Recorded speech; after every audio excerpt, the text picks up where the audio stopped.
Good evening. Good evening. My name is Veronica Santiago Liu, one of the founders and coordinators of the collective that operates Up Community Bookshop. And it is my great honor to welcome you tonight. On behalf of all of us at Up and all of our event sponsors, thank you, not just for being here, but for truly willing this event into existence. When Up started as a pop-up shop 13 years ago, we were just across the street from this majestic United Palace Theater. Of course, even then, Julia Alvarez's influence loomed large. How could it not? We were and are a community-made literary space in the heart of the Dominican diaspora. From her earliest books, Julia has shone a light on the stories of her people, both in the Dominican Republic and also in the US, giving voice to the experience of so many of our neighbors, nationally and internationally.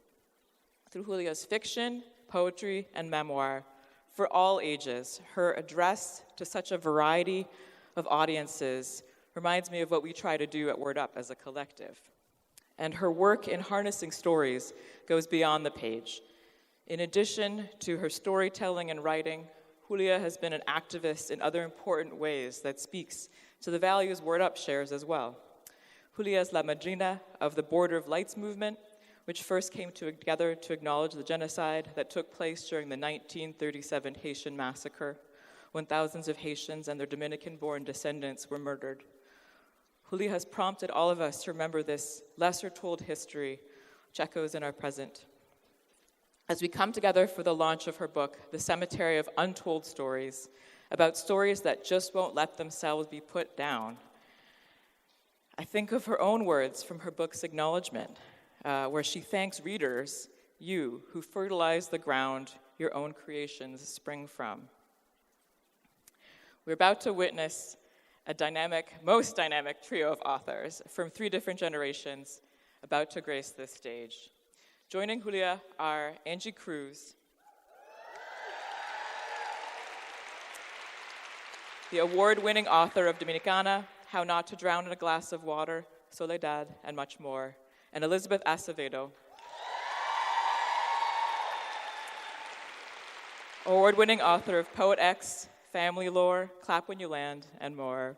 All 3 are longtime Up faves, and we are beside ourselves that we will experience them all in conversation tonight. Opening for them is an artist of yet another generation. Jariana Torres is a Bronx-based writer with roots embedded in the vibrant tapestry of Dominican heritage. She has worked with Dominican Writers Association, DreamYard, Letras Latinas, the Metropolitan Museum of Art, and more. Jariana's work with the New York Public Library has led her to become the inaugural recipient of the Jessup D. Reed Award. Welcome, Jariana.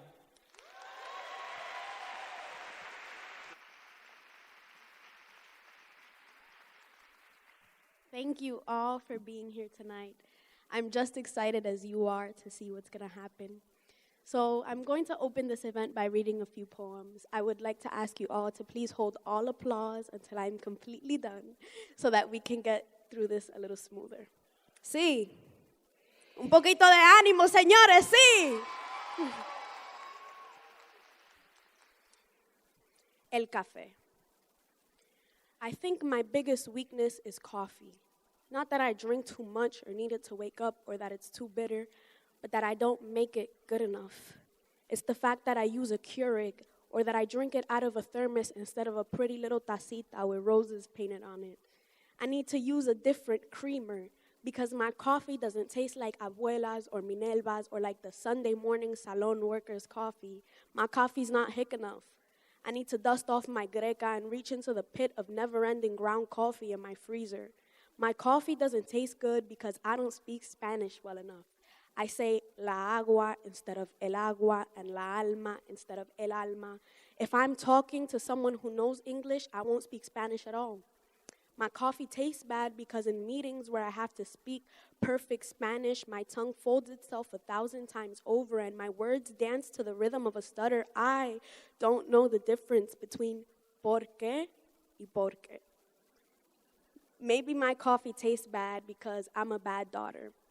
I don't listen to my parents and my room is messy and my sheets are unwashed. Maybe my coffee tastes bad because I don't wear my curly hair out anymore.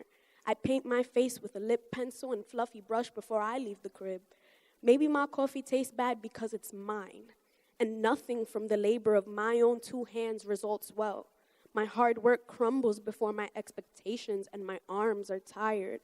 Maybe my coffee doesn't taste good because I keep trying so hard to make it like everybody else's.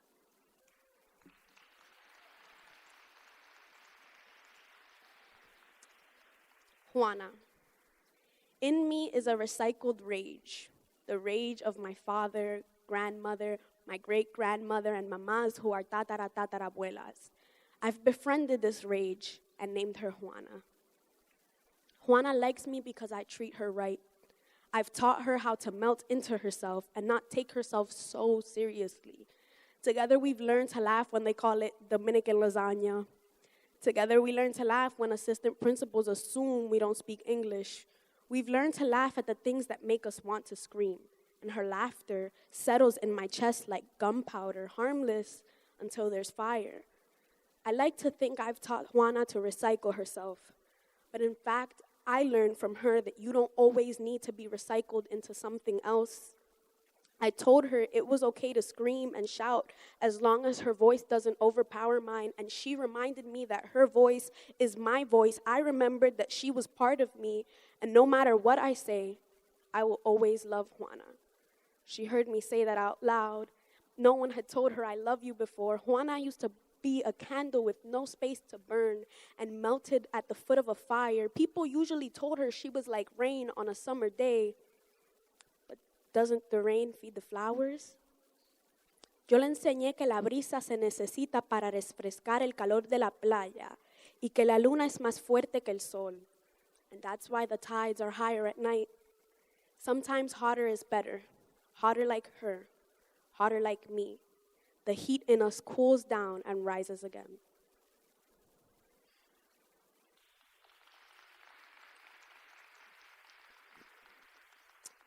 La dramática y sus ocurrencias. Trágame mundo, inhálame niña y exhálame mujer.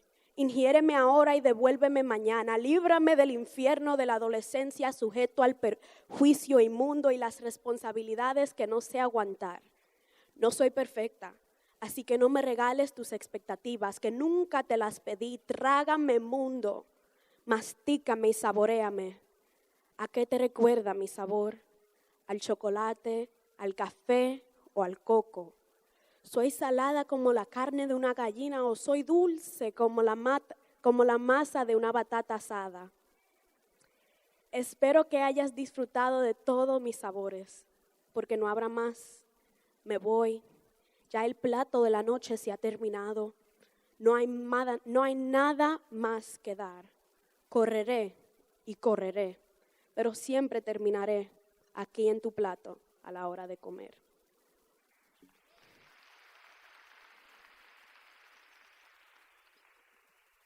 Full circle. I'm clawing my way through this journey, mixing and matching. How much of this am I? How much of that? I believe that to love yourself, you have to figure out first who you are. So I'm doing that. I'm looking under my bed and in closets, searching under the cover and behind the curtains, an extensive game of hide and seek. Why does this girl keep running away from me? Do I scare her? Is she scared of me? Fuck looking. I'm making, creating, and starting from scratch. I'm kind, loud, talk a lot, love a lot, and hug a lot. I'm Dominican American, but more proud of the prior than the latter. I drink my coffee with 3 sugars and nutmeg shaved into the greca. Make morir soñando sin medir los ingredientes. Always late except for the airport. Then I'm 3 hours early. Una niña de mi casa. I don't go out a lot, but when I do go out, I have fun. And I'm always either overdressed or underdressed. I love wearing heels, but also my chanclas. I love doing my makeup, but also being barefaced. And I love wearing jewelry, but only if it's gold.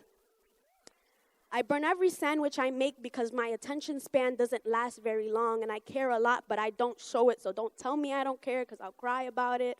Don't love me too much because I get attached easily, but love me a little more, because if not, I'll think you don't care. I'll do things for you I don't want to do. I'll try my best to please you, and I can be quick to judge, although I try not to. I swear I've been working on it like I'm working on everything else. I've been trying to keep it quiet, trying to be on time, been trying to keep it organized, but my brain just doesn't work that way. It doesn't like to be changed. I found myself within myself. This is me. I still got a lot more digging to do. I got to know me, and now I get to love me and be loved by me. I've learned what love actually is. It's not perfect. And it's not pure. There are fights and brokenness and arguments. There's hate and shame and guilt. You have to take it apart and put it back together. You have to do the work. And it doesn't come easy. But I'm ready to fight, ready to dig, ready to find what I've been looking for all along. I'm only halfway there, but I'm ready to go farther. Thank you.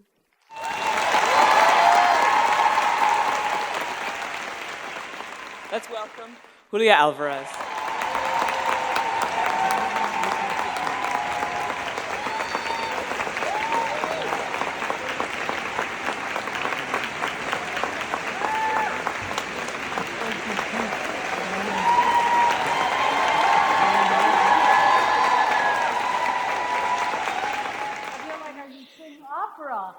Right? In this space? Okay. Just to get to this part of the story, this character, Alma, starts this project on an abandoned piece of land in a barrio that she's decided she's going to create a cemetery there. And so people in the barrio are wondering what's going on, all this development and building. So they wonder what it's going to be, and they're a little worried that it's going to be a cemetery because they already have the town dump there. They don't need corpses too. And so they're a little worried, but they find out from the foreman that it's not going to be a cemetery for people. So they think, oh, for mascotas, pet cemetery, no? So here we go. The foreman shakes his head. No, the cemetery is not for pets either. But if not for people or animals, who is it for? This is as much as the foreman has been told. All he knows is that he has never felt happier in a job. For the first time since he became a foreman, he pitches in, working the backhoe, removing stones alongside his Haitian crew. He leaves the work refreshed. No need to stop on the way home at the barra or colmado and pick up a bottle of ron and drown himself in forgetfulness, ignoring his mujer and swatting at his kids if they make too much noise. Instead, he converses openly with his wife and children, remembering things he has forgotten. Amorcito, his wife teases, did you eat parrot for your almuerzo today? The owner stops by to review the progress of her project, a skinny woman with a lined face, graying hair, and an unpronounceable name that sounds like Che Guevara. Doña, he addresses her by way of avoiding it. No, Doña, just call me Alma, La Doña says, shaking his hand like a man. She is accompanied by a small, energetic woman with the easier name of Brava, about the same age, but half the size of the other. One would think she is a dwarf, but all her body parts are in the right proportions, except for her large workman hands. She talks a mile a minute. The locals continue to pester him. So the foreman decides to go ahead, phrasing his question as a community request. The people in the barrio would like to know who will the cemetery be for, if not for people or pets or toxic materials. The owner laughs, a bright, sharp sound which ignites the small one's laughter. Perdón, she apologizes. I don't mean to be secretive, just that people never understand when I tell them it's going to be a cemetery for stories. The foreman shakes his head the way he does at the beach to get water out of his ears. Cuentos, he repeats. The women laugh again. Yes, he has heard correctly. Interesting, the man says, so as not to appear ignorant. Next time someone asks, he says the cemetery is for los locos, the crazed, the deranged. But wait, aren't locals people too? I'm just the foreman, he shrugs. A sign goes up on the wall at the main gate. Cementerio de Cuentos Nunca Contados. A cemetery for untold stories. The only way to enter is to speak into a small black box at the front gate. Cuéntame, a woman's soft voice requests. Tell me a story. Only then does the door open, or not.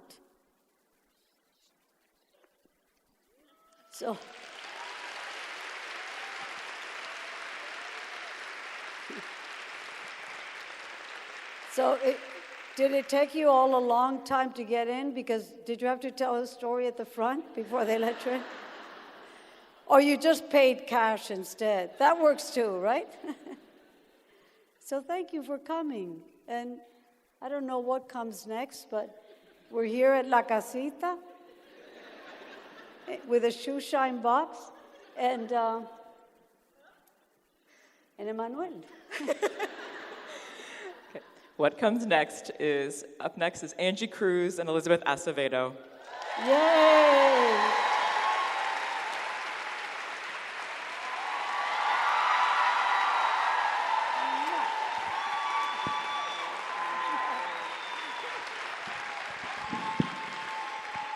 Okay. I feel like I'm wearing a few hats tonight. Thank you so much for being here in the rain. You know, first of all, I want to say, I've been talking to a lot of people who are coming out with books, and publishers are saying, oh, book events, no one shows up to book events. And I was like, not in my community. Thank you, everyone, for showing that we show up for books. Liz and I, gracias, Julia, who is giving us the Shroud of the Mariposas. Tonight, we are sisters in the game of mariposas. I am so happy to be here, and I'm going to start because in some way, Washington Heights is my home.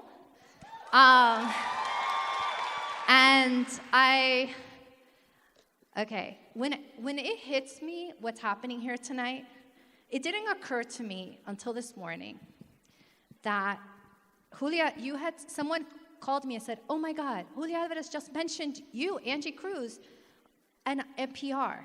And you said something on NPR today, or I don't know when it was recorded, but it was today. And you said, oh, Angie is, I don't know, I'm 20 years younger than you. Liz is 16 years younger than me. Yariana is about 15 years younger than Liz. That here we hold like all these generations of Dominican writing. And I'm glad you made me younger. Huh? You made me a little younger. I'll take it. Okay. I don't even remember how old I am, but it doesn't matter. But the point is that I was like, oh my God, this is actually a really big deal. Like, it kind of hit my body in a way that made me super emotional.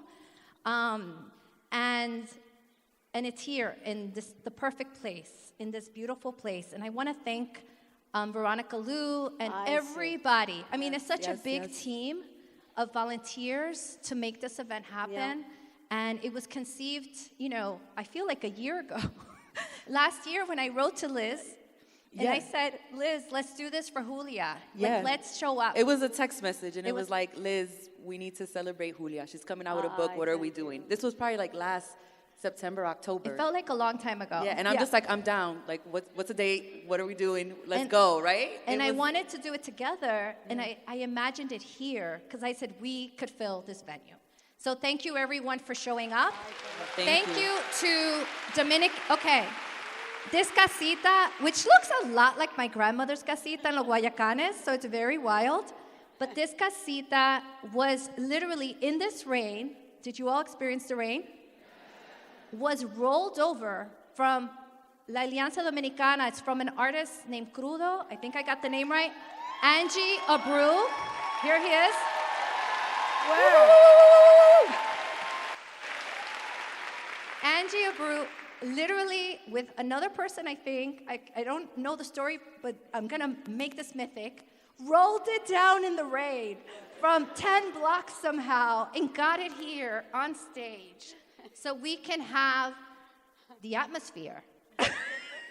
And thank you so much, because it does make dramatic impact, and I love it, and I think we all love it. So thank you, Angie, for the sacrifices you make, Dominican writers, for Word Up, and all of you who are here. I think I have everyone. I've thanked everyone, so now we can start. Okay, so the first thing I want to, I write things down because, otherwise I'm really nervous. You can't tell, maybe you can tell, but I'm very nervous. So I write things down so I don't forget. And I wrote down, so this is a beautiful book, and you should buy it. That's my first sentence. Because I'm told that if you don't tell people to buy the book, they come to an event, and they think it's a show, and they leave. But in a book launch like this one, and especially for a bookstore like Word Up, I want to encourage you to buy the book. And if you haven't bought the book, buy Liz's beautiful book, Family Lore, which is in deep conversation with Julia. And if you got them, you can ask the libraries to read mine. Buy the trifectas. Buy the trifectas. Buy all the books. So the Cemetery of Untold Stories, here it is, if you haven't seen the cover, I don't know where you've been. It starts with Alma Cruz, who must be my prima. Deciding she has had enough with her big literary career and its ups and downs, and returns to Dominican Republic, a place that she had fled a long time ago, to bury all the drafts of her unfinished novels, which I think is an excellent idea, and now I want to go and bury manuscripts. What compelled you to write this novel at this stage of your life? What did you discover in the writing of this novel, in the process of writing this novel? Oh, boy, first of all, I'm so emotional that I just am trying to get it all together to talk about my book, but thank you both for coming, and all of you in this rain and cold, and this casita makes us feel at home, right? So what compelled me to write? What came of this? Well, as I've grown old, I've realized when I was younger, I had all these ideas and things I'd researched and novels I'd started, books I've started, and I got stuck or I got onto something else, and I would always say, I'm going to go back to you. Don't worry, I'm going to get that done. And as the time closes on you, you realize you're not going to get it all done. And yet you know how we are. Characters are in our heads. The language, the rhythm is in our heads, and we can't exercise it. The only way we know how to do it, we don't go to a santera. We write things down. We are our own santeras, right? And so I thought, what do I do with all of this? And so it comes out of that impulse of how do you, we're writers. We shape experience. And how do you shape your own life? How do you give a closure to things? How do you end things? And what do you do with these characters that you feel like you have a responsibility or a commitment or whatever to get them down, and you know you're not going to be able to do it, or you've gotten stuck and they're not for you to tell, but what do you do with them? So that was the little kernel, aging, the sense of how do you age in a craft that you've been passionate about. So that's what got this started, the Cemetery of Untold Stories. I love that it speaks so much, I think, to the writers in us, and how do we find closure for the ideas that may not come to fruition, right? What kind of rituals can we create? Right. We have rituals around so many things, but the creative often has to be very inventive in terms of how to make and then how to unmake, right? How to remake. Maybe riffing a little bit off of Angie's question, I love that every book teaches us something, right? Yeah, Both, I right. think, personally, but also craft-wise. I'm curious what this book required you to learn at the level of craft of writing, and what did this book teach you once you were done with it about yourself? Whoa, whoa, whoa. I'm really just here to learn, right? So y'all are gonna get a lot of just Liz's personal questions to become a better writer. Start with the first one? It was, What did you have to learn to write this book? you know this. You guys know this. Every book, you have to learn how to write that book. It doesn't matter that you wrote a great book. In fact, it almost is a handcuff, because everyone wants you to write the good book that they just read that they loved. And you want to go somewhere else because you want to learn, you want to grow, right? So each book has to teach you how to write it. And it's a learning curve each time. You have craft, you have that behind you, but you've never written that book before. And it's going to ask different things of you. And so you have to be like Filomena in the book.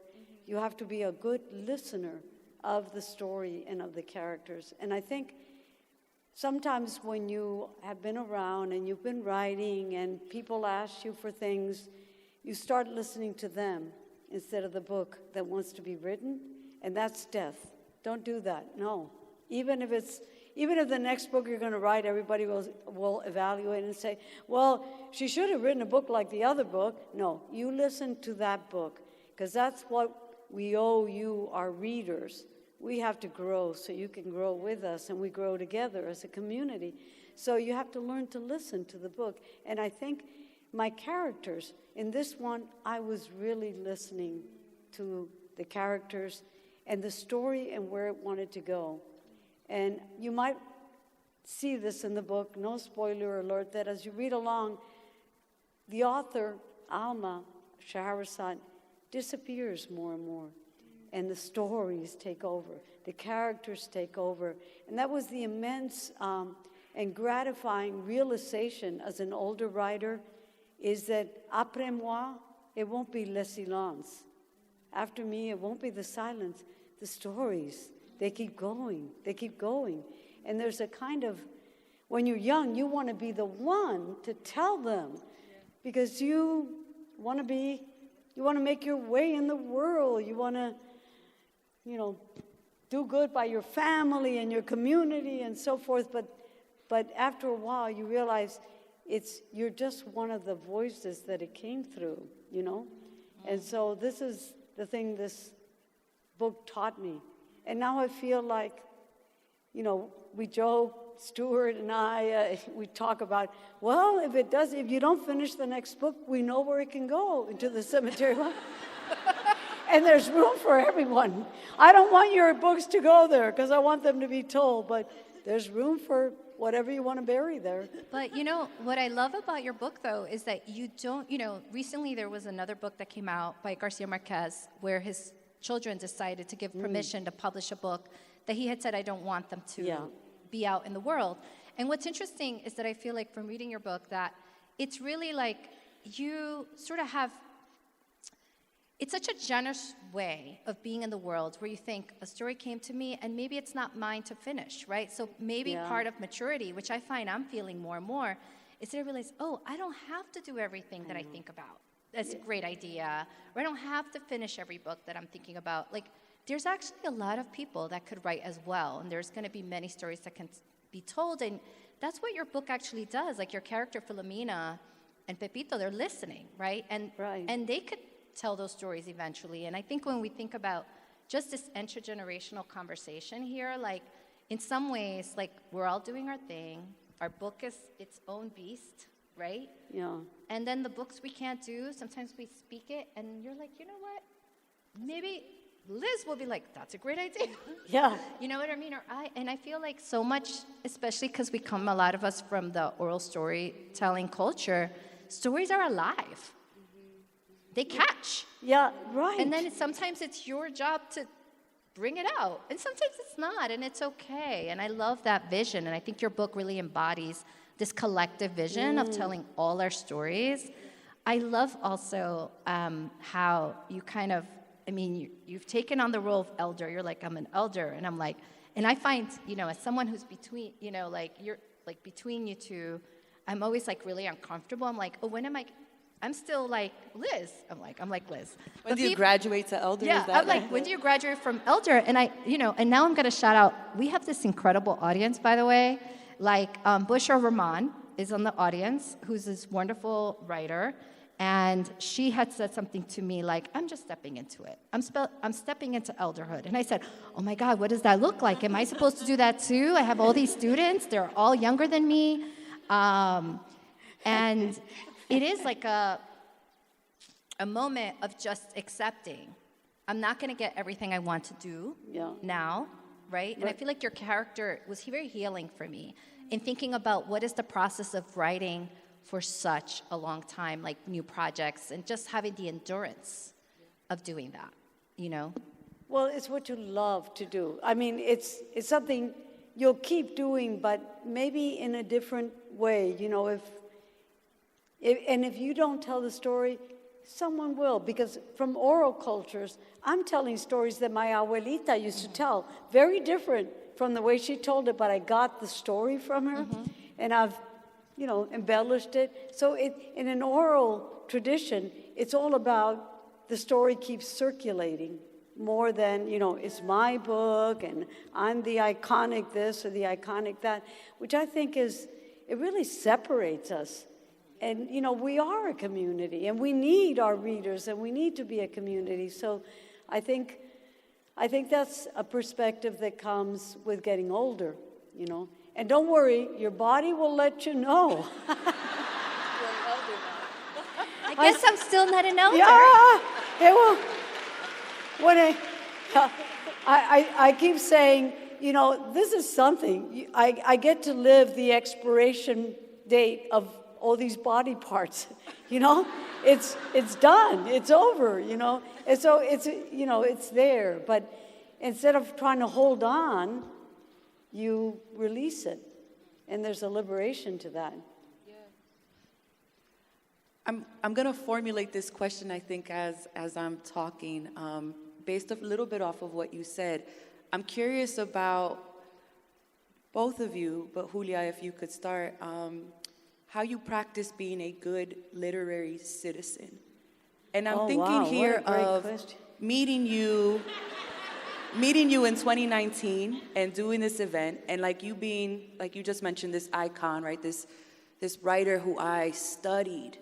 And then you were so generous, and I send you pictures of my son, and you invite me to DR, and we message each other, and I message your agent. You're like, you can message me. Your agent is lovely, Stuart. You're great. But like that you were just open, right? I'm thinking of Angie. Angie and I met, and one of the first things she said is, there's this writer, Naima Costa. She lives in D.C. You two have to be friends. And Naima has become like such a close friend of mine and such a supporter of my work. And it was this connector that you are. Wow. I think this industry can sometimes make it feel like there's only room for the one. And yet, meeting you two and watching how you move through the world, I think really opened up for me how I have to be a very intentional, thoughtful literary citizen, because too many individuals made way, right, and opens up space for me. And so I guess I'm curious what advice you would give to writers, you know, early career, or maybe even before they've published anything, on how not to get caught up in the ego of the game. Yes.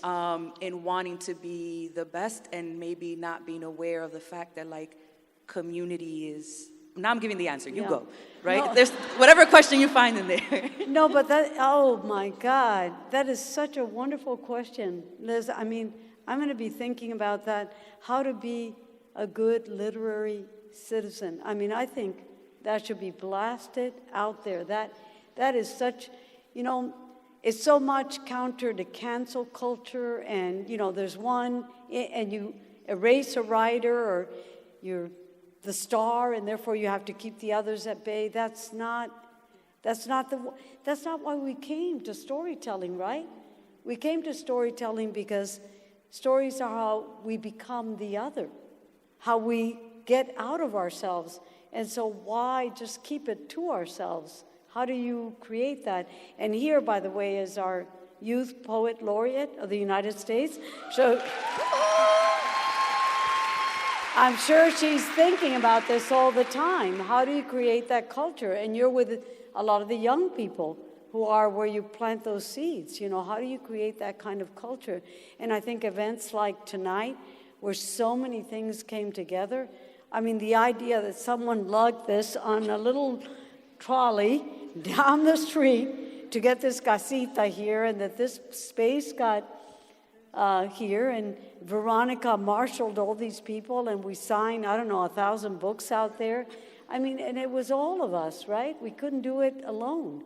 So I think we've walked the talk in this event tonight, and you all are walking it with us. But yeah, we have to fight for this. Maybe that's the thing. We have to fight for creating this kind of literary citizenry.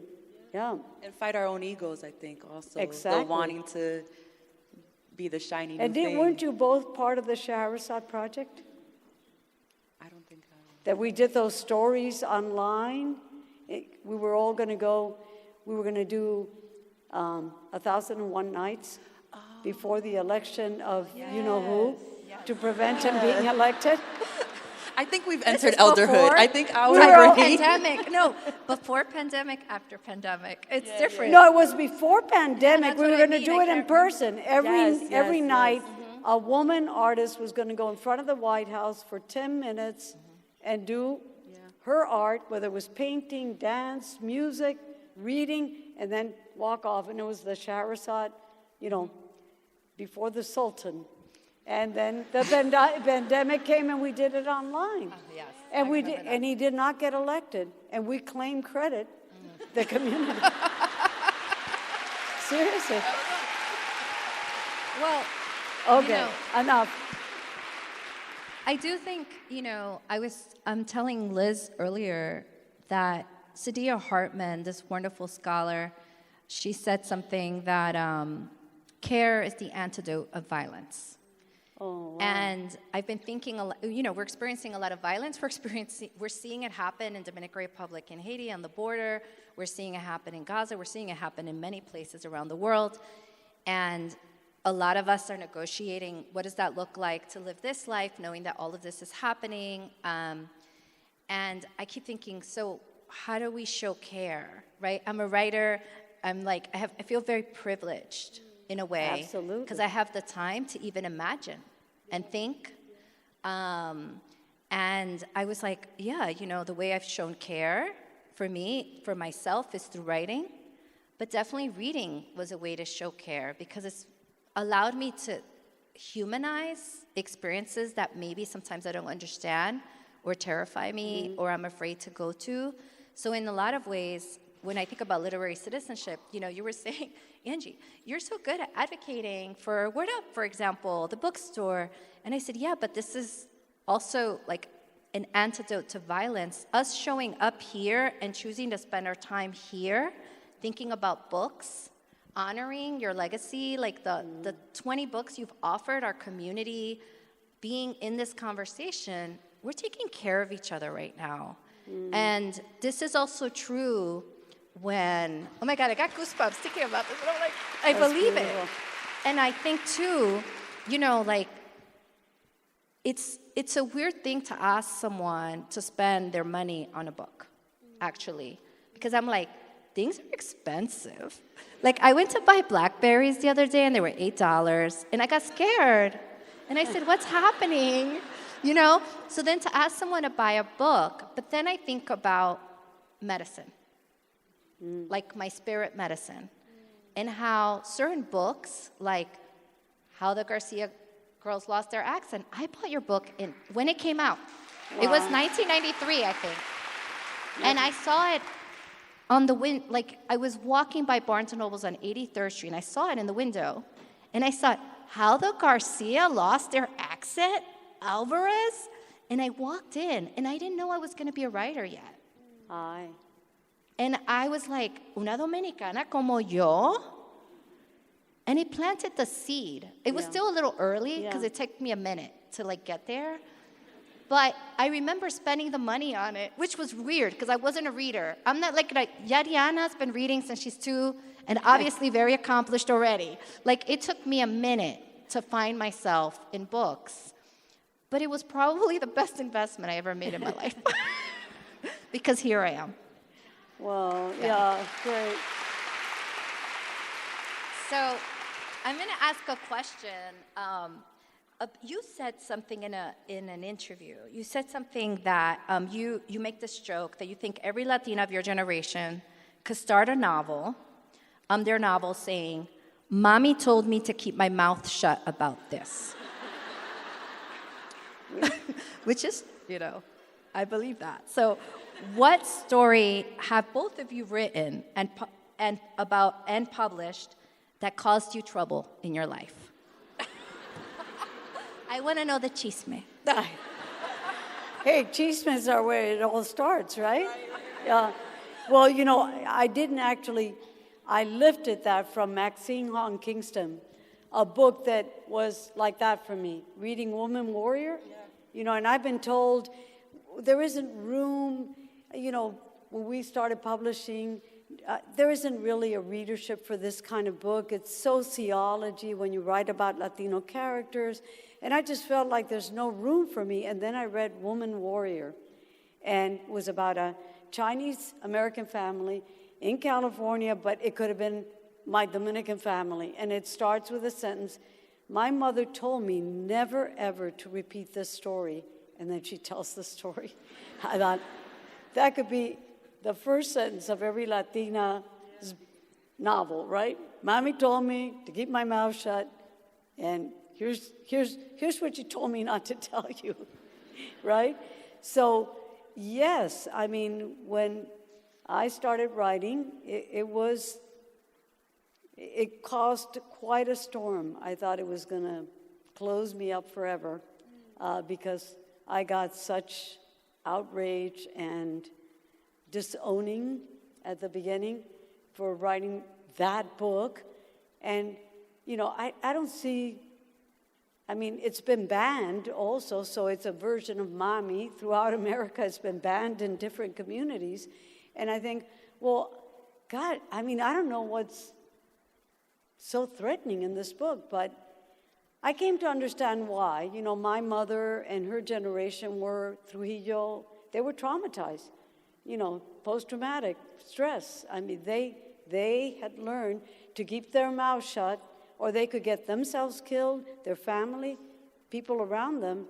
So they were terrified of the story getting out. Now, within the family, entre familia, all those chismes, all that stuff flowed, but never afuera.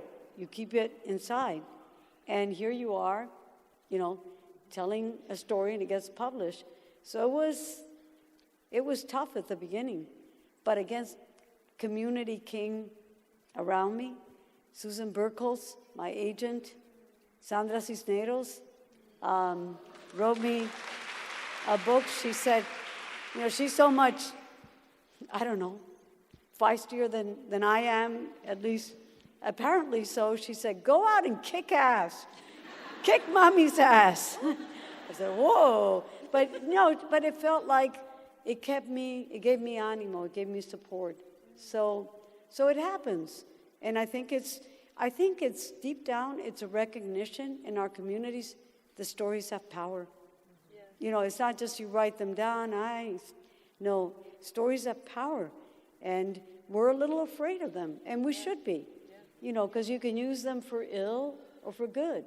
And anyhow, it was difficult. But I think that the oppression that made them want to hold it in is what gets resolved if you tell it. But it's a very scary step to take. And it sometimes takes generations. for the newer generations to be able to do that. And it's harder for the old people. What? Yeah. Did you get a lot of flack too?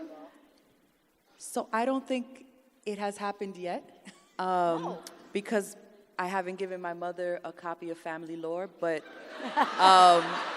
Word Up is selling it in Spanish, and so I will have more information for you next week.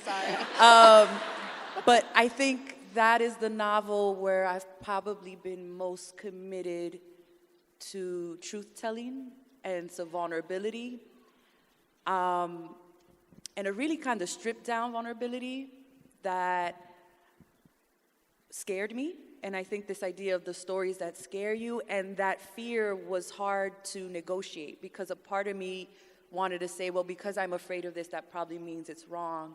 And every time that instinct happened, there was this other part of me that said, no, that's exactly why it needs to be out there. It's scaring you for a reason.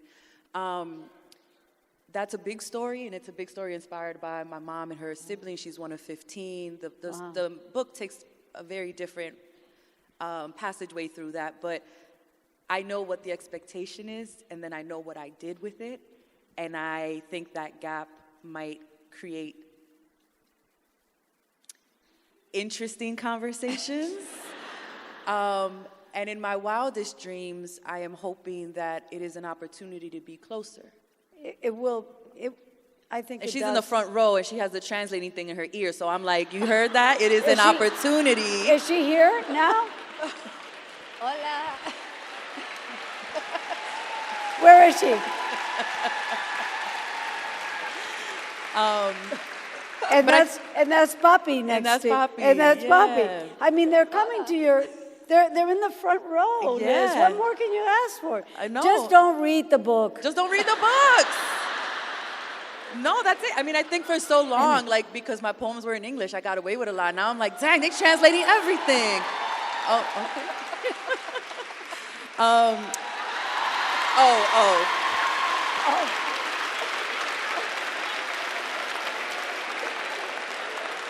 And Papi's going, siéntate, siéntate. Right. This is the time of the hija, not the time of the mommy. That's what Papi say. Okay, all right. Well, I just want to say, I think this idea of what happens to family when you expose something that doesn't want to be spoken is something that I realized has power. Stories are scary, right? The reason I wrote Dominicana was because it was a story no one wanted to talk about. So then you realize if no one wants to talk about it, it's because there's a powerful thing that's happening there. But also this idea of the reason a lot of us don't talk about certain things is because there's trauma. Right? Exactly. And there's a responsibility, I think, as all the writers, I know there's some writers here because I see the questions from some of the audience members, that we, like you said, oh, I heard it, someone told me a story, now I'm writing a story. But sometimes we want to tell a story that could hurt someone. And I've been thinking a lot about this, about care in the ways that we tell the story. And taking time writing our books, because they are powerful and they do change things. And Dominicana, actually, I was scared not because of my mother. My mother loved the book, right, Mommy? My mother's also in the audience. Where's Mommy? Where's Mommy? She loved it. ¿Dónde está Mommy? Mommy, ahí está Mommy. Párate, She hates Mommy. when I do this to her. She hates it. But what I realized is that sometimes you think whatever you said is scary because you think they're going to see themselves. But what's surprising is who sees themselves that you didn't think would see themselves. Right. And what I found is that at Christmas dinner, suddenly everyone was talking a little bit about patriarchy. How do we take care of women? Maybe I didn't really think about these things before. Interesting book. I listened to it. And so that's always really interesting, and I found it really healing, and I think I became closer to a lot of my family members, because the book, and this is why you should buy books, they become a medium for conversation that you cannot have with the person sitting right next to you, right? Like maybe there's that conversation that you just want to talk about, but the book, mira lo que le pasó a esa. Let's talk about her. It's more chisme. Yeah, You chisme with the characters in the book, you know? Yeah, and it really, it's interesting that because of the Scheherazade story, releasing the genie from the bottle is what makes the genie powerful. While it's in the bottle, held in, it's when you release it, there's a certain power and magic to it. But yeah, we have to be responsible literary citizens and entre familia, how do we do this? And at the same time, we want to break the silence that kept our parents oppressed. So you're in this bind. You want to be sensitive, you want to care, And but free. huh? We want to be free. Look. Yeah, and you want them to be free. And my mother was my biggest naysayer, became at the end, blessing my books. I mean, she was really, no, seriously. And I understood through the writing of, especially in the time of the butterflies, that that generation was really traumatized. And especially, and it was not paid attention to before, the trauma of women in the dictatorship. Because Trujillo was, any woman was his. And there was this, cellular fear of women. And so they experienced the dictatorship in their bodies in a way that, it gets passed on. It doesn't go away. The dictator can be gone, but it remains in your psyche. So I think, but we have to have that care that you talk about, that care, It reminds me when you made that thing, a beautiful point about the care is the antidote to violence, because Ruby Sales, who worked with MLK, African-American activist, she had this thing that she talked about, she would go into a room where people were furious at each other and screaming, and there was violence, there was an edge of violence. And she said, the first thing that I would do when I looked out is not, hey, calm down, folks. She'd say, where does it hurt? Yeah. Because that's what you need to take care of. That anger, that fury, something is hurting. And we get caught up in the reactive thing of the anger and not, okay, where does it hurt? And let's address that. And I think that's, to both your points, care as an antidote to silence, and how are we good literary citizens and take care of each other.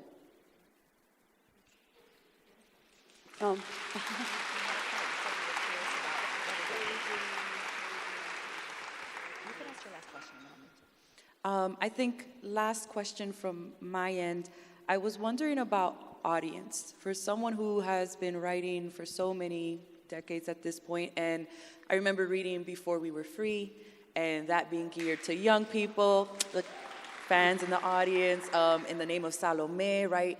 And then reading Afterlife and reading Cemetery of Untold Stories. For me, particularly in Untold Stories, because the main character, Alma, is a writer, and her friend, right, who we learn early on, passes, is also a writer. They're having these moments of conversation around audience. And the friend says, I don't write for white people, right? And Alma says she had only ever heard Toni Morrison say that. But then the friend is also like, and I don't write for them. And she's like, who's this them, right? Yeah. So the character is contemplating audience, and it made me think of your work and whether or not there has been a shift in who you conceptualize, if you conceptualize audience anymore, how much of it has the eye turned inward, or is it, like, I'm just curious if there's been an evolution of who you perceive. And there was a clip going around of us speaking a couple years ago, and I was very bombastic in terms of like, I don't care, I'm here for the morenitas from the hood, right? Yeah. And there's a clip of your face like, oh, okay, tato, right? So, what was that? What? An audience member asked us about audience, and I'm like, I don't care about anything except for the morenitas from the hood. And then there's a clip of your face, and you're like, oh, wow, okay, right? And it made me curious. I'm like, what did Julia think of that comment? And like, who is Julia's audience? But I'm just curious who you conceive of as who you write for, and whether or not that has changed. That's something else. No, because, when I think about it, the reason I came to story and to writing was because it felt like when we came to this country and there wasn't much welcome, I became a reader. I wasn't a reader before.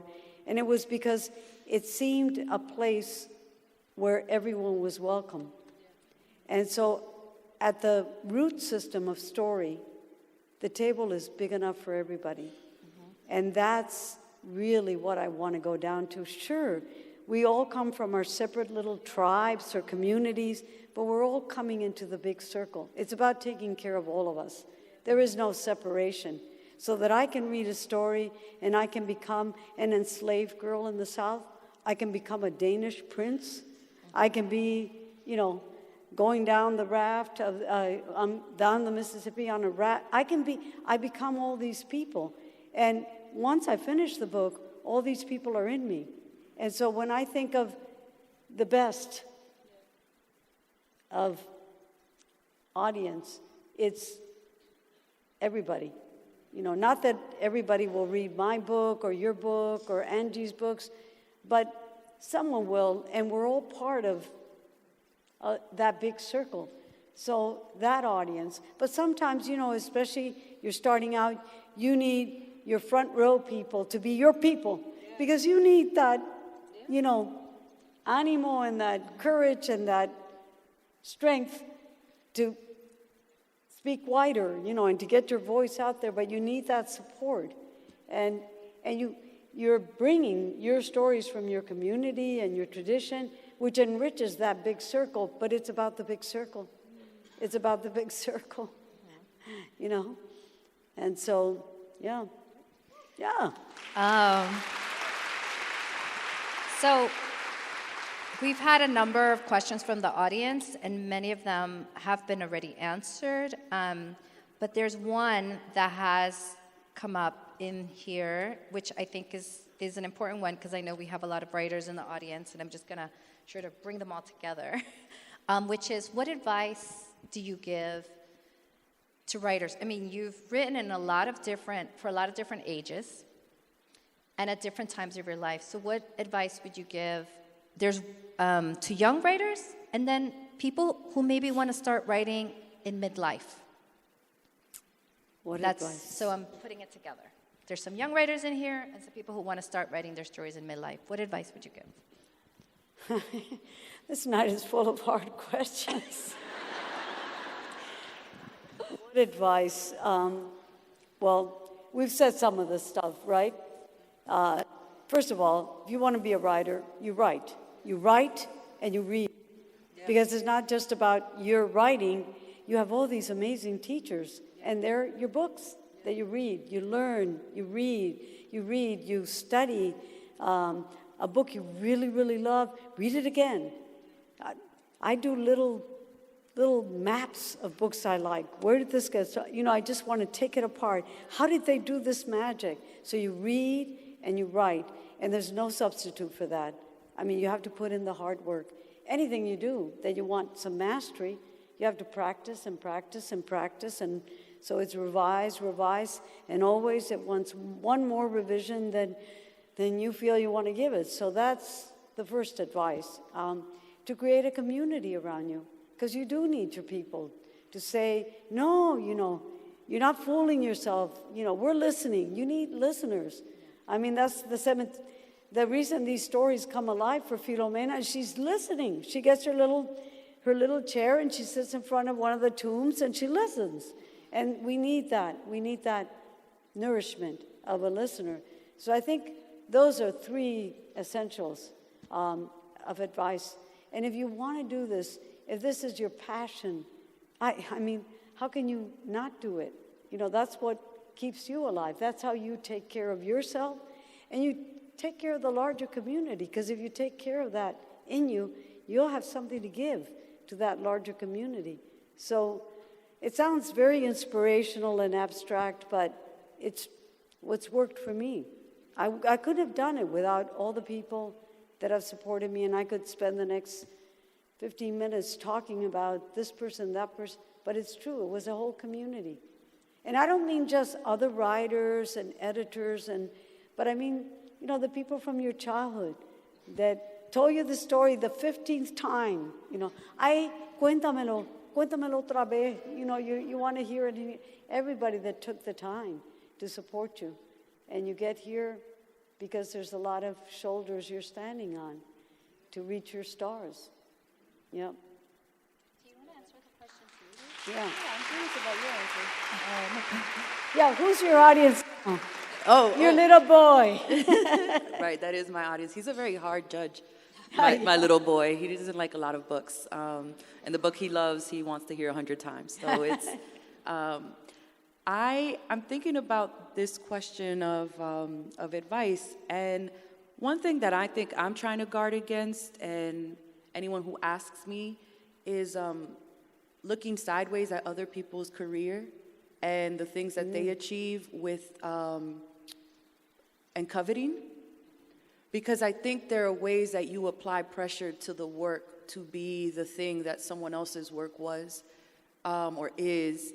And it's a huge disservice to the voice in you that wants to tell story, that wants to connect, that wants to say, are you listening? I'm here. How are we holding each other, right? And it's not loving.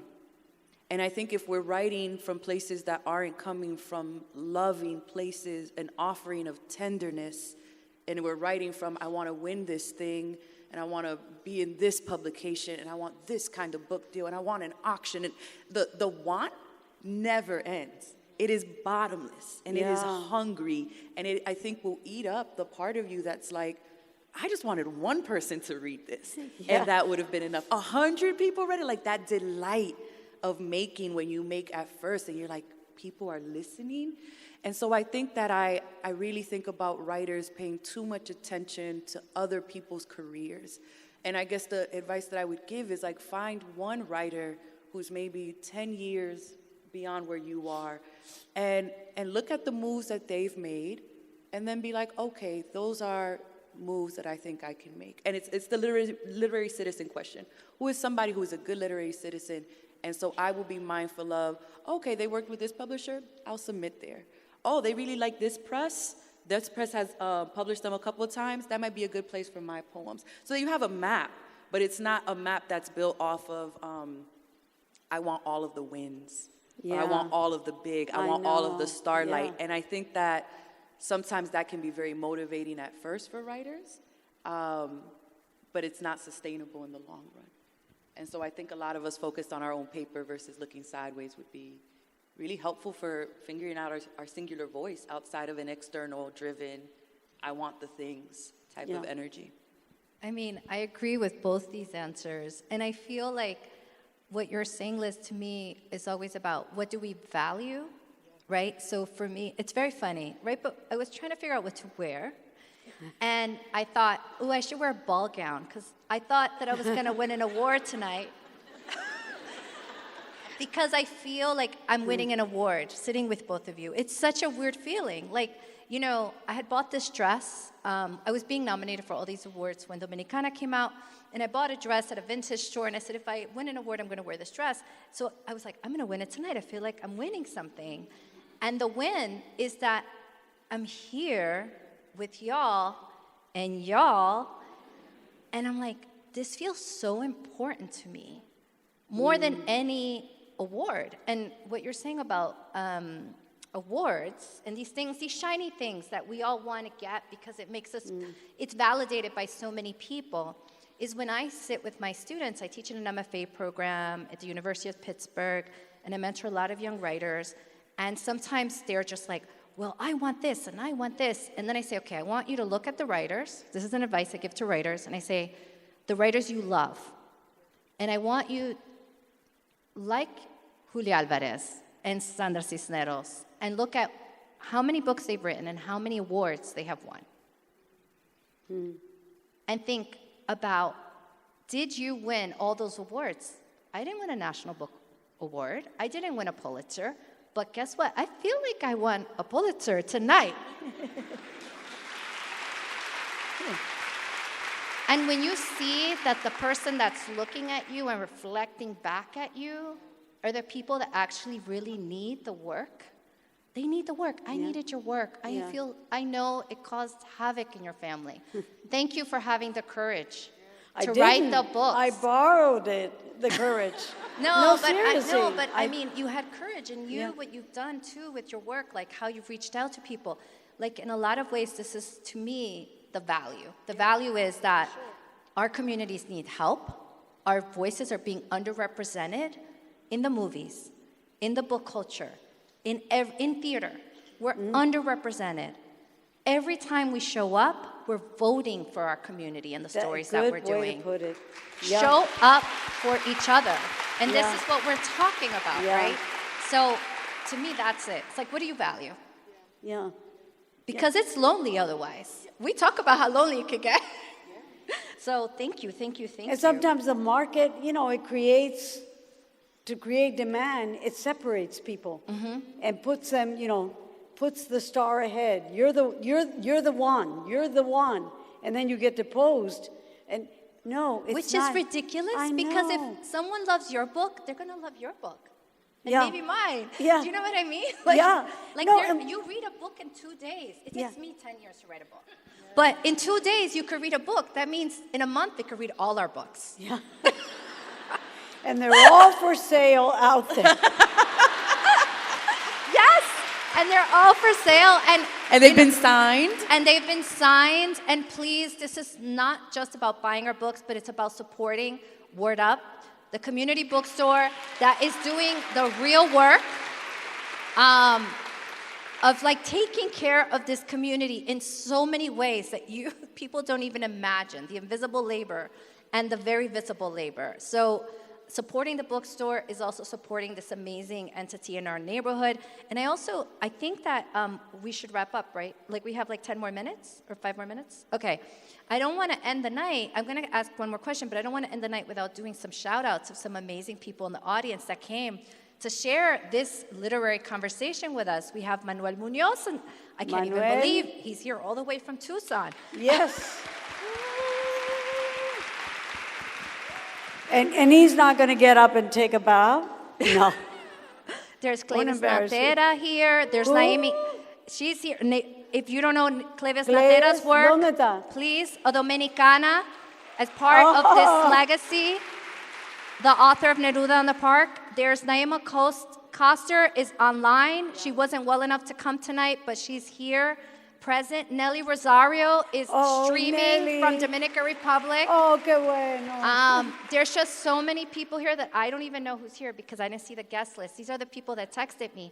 So just to say that this conversation that got started, because when your book came out, you were one of the few Latinas, Dominicans for sure, published in English. Yeah, no, absolutely. And then it took a number of years for Juno Diaz to come out with a book. Exactly, yeah. Right? Yeah. And then it took a number of years for me to come out with a book. And I came out with Nelly Rosario. And then it took a decade for Liz.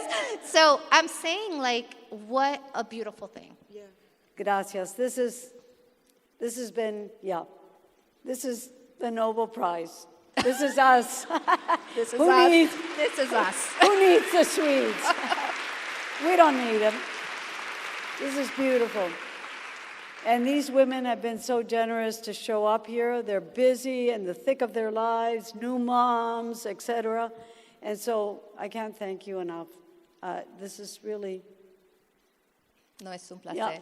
Very special. Okay. I think we're good. Yeah. What? I think we're good. Are we done? I think we're done. It's 8:30. Thank you.